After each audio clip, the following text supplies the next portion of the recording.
Time for another board game review, and this time we have the game Sniper Elite, the board game. This was sent to me by Rebellion Unplugged, and is designed by David Thompson and Roger Tankersley. Bring the hit video game to your tabletop with Sniper Elite, the board game, a hidden movement game of deception and deduction for 1 to 4 players. Stalk through the shadows as elite allied sniper Carl Fairburn, or team up to command the defending Axis forces and hunt down your enemy before it's too late. Let me show you how to play. So in Sniper Elite, one of you is the sniper, and up to 3 players are squads of defenders who are trying to take them down. I'm going to go through the different objectives and how to play. So, as the sniper, you start the game with 2 random objective cards, and they have to be different suits. If they're not, you just do it until you get 2 different ones. And these tell you on the board where you need to go. So, in this case, you need to go to the 3 spot and down to this 8 spot. You have a bag called your shot bag. There are tokens in here. We'll get into these in a second. You also start the game with loadout cards. Loadout cards give you special powers. I'm not going to go into these right now because they won't mean anything yet, but you can pick 3 to start. The defenders have 1 officer in each squad and 2 regular soldiers. The officers have special powers you can choose, and this is a track to keep track of how many rounds have passed, along with what actions you've done on your turn. So if you are the sniper, you have to complete both of these objectives before you are wounded twice, and before you end your turn with the defender's action cubes on the last space of the countdown track. So this is a timer that is also making sure you can't just, lollygag. You gotta, pick up the pace. At the beginning of your first turn, you will choose and secretly mark your starting position on your hidden board. So this board over here is actually what you'll be using as the sniper. You will use this marker to mark where you start and where the positions you move on to. The defending side will never see this board. Since I have an objective in the yellow sector and the black sector, I can't start in either of those, but I could start in this red sector down here at the starting arrow. The sniper miniature never goes on the board until you are sighted, but if it was on the board at the start of your turn, you would remove it. And then you can, on your turn, move, use 1 loadout card, and take 1 extra action in any order you choose. The extra actions are shoot, loot, or complete an objective. You can also choose to not move, or not use any other action, or choose to do nothing on your turn. As the sniper, you do not have to announce what you're doing. Certain elements of your turn, like drawing from the shot bag or playing a card or moving noisily, require you to tell the defenders what you're doing. But everything else is totally secret. The other players can try to deduce what you did, depending on what results happen, but you don't actually have to tell them anything. How the sniper moves is you can move up to 3 spaces. If you move 0 to 1 spaces, your movement is kept secret. So if I started here, I could go, let's say, 1 space here. And that is my first movement. If I decide to move 2 or 3 spaces, then I have to give away information to the defenders. After moving, any defending units that were adjacent to a space you moved through, including the spaces you started and ended in, are alerted. So let's say this guy was here, let's pretend. And let's say I decided to go, or let's put him like right here. And let's say I moved 1, 2, 3 past him. Then I have to tell the defenders this guy heard something. Now, they are alerted after the movement. You don't tell them how many spaces you moved through or the order or anything. You just have to tell them once you're done tracking your movement. So if I moved, let's say 1, 2, 3 spaces on the next turn, I can mark that down. This guy would be alerted. Some rules for movement. You cannot enter a space that contains a defending unit. You can pass by them, but you can't go into those spaces. You cannot move into a space you already occupied. You can't go like 1, 2 or something like that. You can only enter or exit enclosed or elevated spaces through access points, these arrows here. So you can't go in like this, but I could go in like this. You also cannot split your movement, and also defenders can hear noise through walls or other obstructions. Another action you can do is shoot. So let's say I'm here and I decide I'm gonna try to shoot this guy. I declare I'm taking a shot, and then I have to decide how many tokens I'm gonna pull. First, you have to make sure that line of sight is in place. So as long as you can draw a line between them, let's go into line of sight actually, because this is a little interesting. Line of sight means the ability to see from one space into another without something blocking your sight. So if you can trace a straight edge from any edge of the space you're on to that space, no problem. However, there are some limitations. Enclosed spaces do not block line of sight if every space the line moves through is also enclosed. So basically, if I am in a building, now let's say I was in this building here, I can shoot into any space in this building. Elevated line of sight, I don't have any elevated spaces here, but if you were on one, you can shoot over open or enclosed spaces below you. And one thing that's very interesting about this game is you can actually shoot through walls. Anything that has these black lines around it, they are walls, but there are windows and openings in the walls not visible in the artwork. So as long as I shoot, let's say I was in here and there was a guy here, I could shoot this guy because my line of sight is not shooting through an enclosed space. However, I wouldn't be able to do it from here because in this case, it would be shooting through an enclosed space like that. But if I'm right at the edge, next to the wall, I could shoot that guy.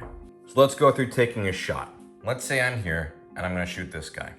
I declare how many tokens I'm going to risk drawing. So let's say I go, I'm gonna draw 4 tokens. So what I do is I take my bag, make sure it's mixed up, and I start drawing the tokens one by one. 1, 2, 3, 4. All right, that's actually a great shot. So you need to draw at least 1 aim token, these gray ones, for each space between you and your target, plus 1 for the target space. So if I was here and I'm shooting this guy, I'd have to get 2 aim tokens. Now, I have 3 aim tokens, so I'm totally fine. A successful shot removes the target from the board.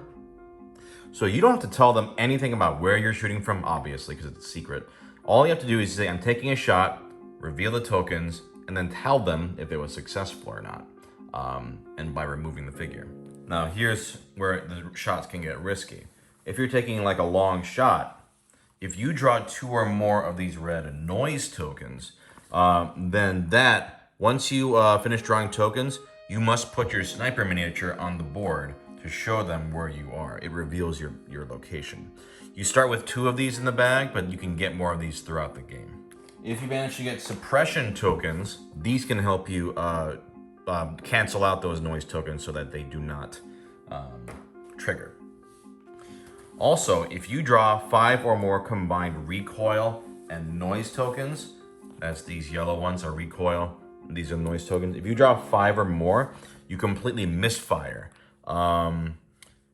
So you just miss the shot. You don't have to tell them who you were shooting at, but also if there were 2 noise tokens in that, you would be revealed. Regardless of the outcome, once you're done, take the tokens you drew and put them back into the bag. Now, certain actions can affect the shot bag. Whenever you kill a soldier, you get rewarded by adding an aim token into your bag. If you kill an officer, you take a suppression token from the specialist. They each have 1, and you get to put that in your bag. If you've already added their suppression token, then you get to add an aim token instead. Whenever you complete an objective, we'll get to that in a second, like here, you add a noise token to the bag. That means they're on high alert. If you are located with a spot action, which we'll get into in the defender's turn, you add a noise token. You cannot add more tokens of any type that are included in the game. So if you run out of any type of token, you ignore that. Another action you can do is looting. Let's say I'm on this space. I can choose 3 cards from the loadout deck and choose one to keep and shuffle the other ones back in. This is how you get extra items. You can also complete objectives. To complete an objective, reveal one of your cards. So let's say I made it to here. And I go, haha, bam! I destroyed the ammo storage. Then I reveal it, put my sniper on there to show them where I was, add a noise token, and then these cubes get reset to 10, because as the defenders go, they move these down as a timer. But once you do your first objective, it gets reset for the second objective. There are also loadout cards. I'm going to go into these now. There are a bunch of them. I'm not going to show you all of them. One of them is Tommy Gun. You can shoot an extra time this turn. Announce the number of tokens drawn for each shot. Do not return the tokens from the first shot to the bag before taking the second shot. Sound Masking. Ignore any negative effects from moving 2 or 3 spaces this turn. This is one that actually gets revealed when the game ends. So like you would put it down face down and then use it. Silenced Ammo. When shooting this turn, noise tokens count as recoil tokens. It still counts as a misfire, but you won't have to reveal yourself if you get those noise tokens. So yeah, those are pretty handy for your sniper. Now let's go through the defenders. Each squad of the defenders has 3 units, 2 soldiers and 1 officer. They can move anywhere on the board, but certain actions require the officer to be in their own sector. So let's just go through some of the actions they can do.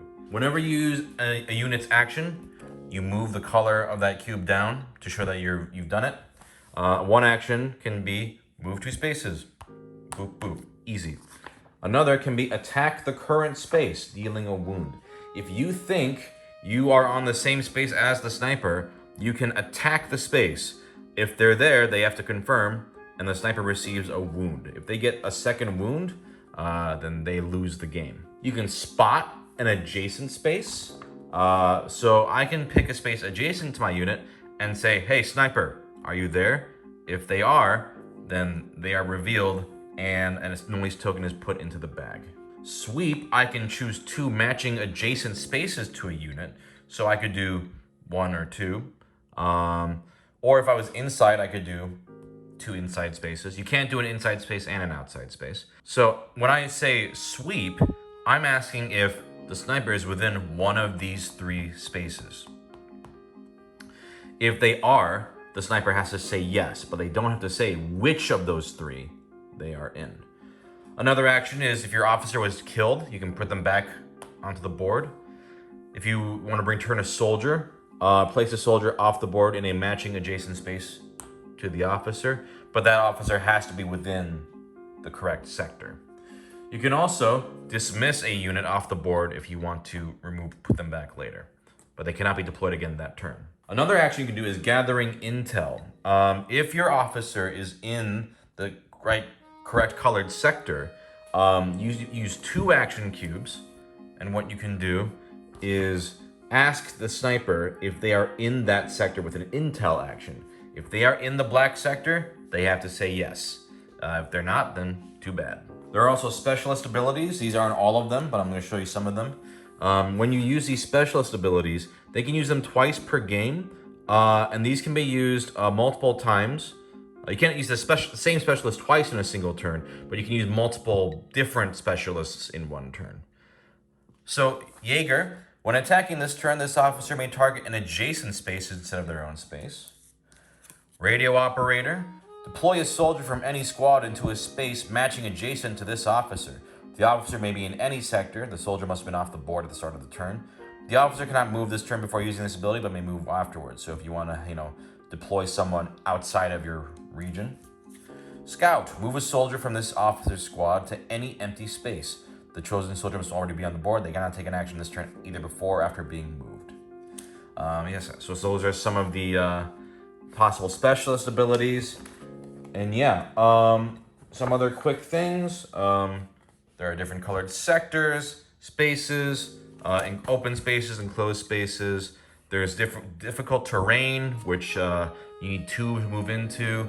Water spaces up here, like at the submarine, can't be moved into. There are also the other board. I'll just kind of show you. Well, actually, it's on the other side. But there's like obstructions and other types of spaces and elevated spaces, like I mentioned. Yeah. But otherwise, that's pretty much the game. Sniper is going around trying to activate these objectives, secret objectives, and not get caught, while the defenders are trying to find them and kill them, or make sure that they, can't do it in time. And that's the game. So this game is great. I love a good hidden movement game. I didn't even know this was a video game. But this one pulls off the hidden movement so well without being overly complicated, has some really fun mechanics. I think this is fantastic. I love that there's 2 speeds of movement. You can go slow so you're not spotted, but time's ticking, so you gotta, there's always that tension. Or you can run when you need to, even when it might alert enemies. It's so smart. The actual shooting is brilliant. I love you can decide how many tokens you want to risk drawing. The more you draw, the more likely your shot will succeed, but that means there's more potential for misfiring or recoil. That, and you have a better chance of misleading your enemy, because if you pull extra aim tokens, they'll have even less information, because if you draw 3 aim tokens, they don't know, which 3 spaces away, even if you're like right next to them and didn't need the aim tokens. It's a genius little bag building mechanism that has immensely entertaining payoff, regardless of outcome. The items are super fun to use. I will say that even with the items, it felt extremely balanced between the sniper and the defenders. It was always super tight, and the items gave just the right amount of help for the sniper to stand a chance. The specialist abilities are also really fun on the defender's side, and I like how many options the defenders have for actions. One thing I wish the game included was some kind of shield to block the sniper's board. I mean, you can make do with whatever, but it just seems kind of odd to not include something like that. Or, I don't know, make it like a notebook or something you can hold, because some other games do that. It just seems a little weird that it's a board, but there's nothing included to cover that. Overall, though, that's a very minor complaint. I am very impressed with how fun and thematic this was. This is right up there with a game like Spectre Ops in terms of my favorite hidden movement games. Highly recommend this one. It's great.